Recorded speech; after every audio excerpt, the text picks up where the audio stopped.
Cette petite fille arrache rapidement le téléphone des mains de son oncle et le jette dans le véhicule. Qu'a-t-elle vu ou ressenti pour agir ainsi? Suivez la vidéo jusqu'à la fin pour bien comprendre. Elle tire son oncle en avant et lui demande instamment de s'asseoir sur la moto. Qu'est-ce que tu as? Qu'est-ce qu'il y a? Demande l'oncle, cherchant à comprendre ce qui se passe. Assieds-toi, je te dis. Assieds-toi vite, il arrive. Fais vite s'il te plaît, insiste-t-elle. De l'autre côté, une moto roule à vive allure en direction de l'oncle. Que va-t-il se passer? Alors l'oncle s'assoit rapidement sur la moto. Et au même moment, l'homme arrivé sur la moto commence, contre toute attente, à fouiller dans le véhicule. Il cherche quelque chose, mais quoi? Est-ce un inspecteur? Est-il de la police? Qui lui a donné l'ordre de fouiller la voiture d'autrui? Tant de questions se posent pour comprendre la scène. Il ouvre la portière arrière sans rien trouver, puis se dirige rapidement vers l'arrière du véhicule, toujours à la recherche de quelque chose. Finalement, il s'approche de l'oncle, assis sur la moto, et lui pose une question. Où est le propriétaire de ce véhicule? L'oncle, ayant déjà compris le piège tendu contre sa vie, décide de tromper l'homme en parlant en Haoussa, une langue que celui-ci ne comprend pas du tout. Où est le propriétaire du véhicule? Répète le mercenaire. Où vas-tu? Lui répond l'oncle pour le déstabiliser. Tu vas où? EYK, monte, on va partir, dit-il encore.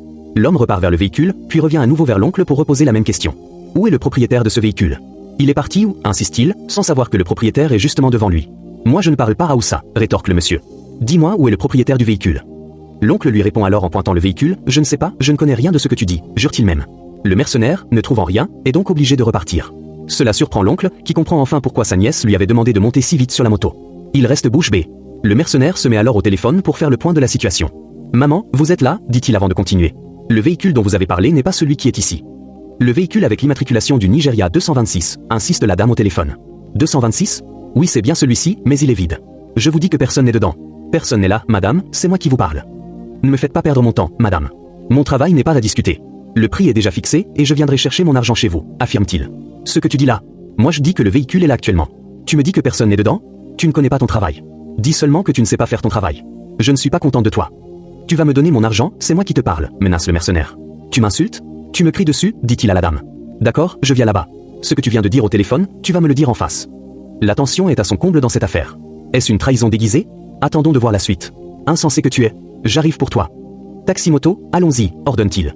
Il monte sur la moto et le conducteur démarre. Ils partent ensemble, direction, la dame.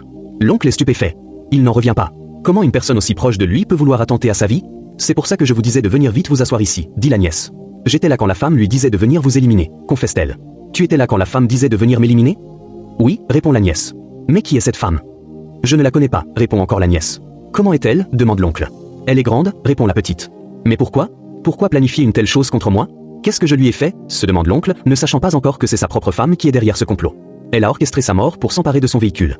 Comment une telle femme peut organiser tout cela pour m'ôter la vie? Qu'est-ce que je lui ai fait? L'oncle est choqué, bouleversé. Il n'arrive pas à croire ce qu'il vit, surtout que cela vient de sa propre épouse. Une profonde désolation. C'est à ce moment que sa femme arrive sur les lieux.